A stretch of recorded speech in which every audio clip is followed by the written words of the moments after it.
This story began in a time when Israel was oppressed by the Midianites, who caused great suffering.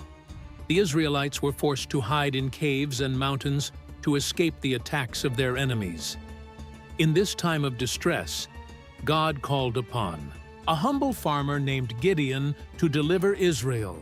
However, Gideon was uncertain of his ability to fulfill this mission.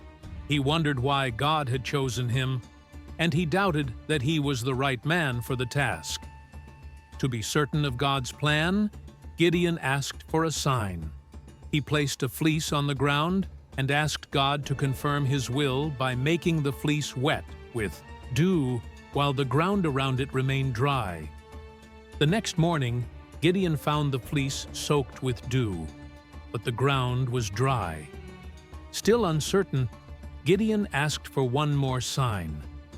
This time, he requested that the fleece remain dry while the ground around it was wet with dew.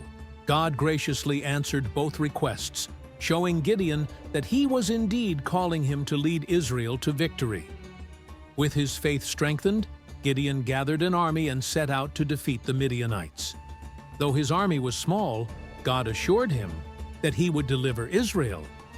Gideon's victory over the Midianites demonstrated that with God's help, even the most unlikely leaders can accomplish great things.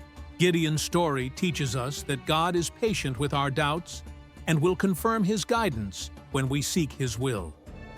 This story also reminds us that God can use anyone for His purposes, regardless of their background or abilities.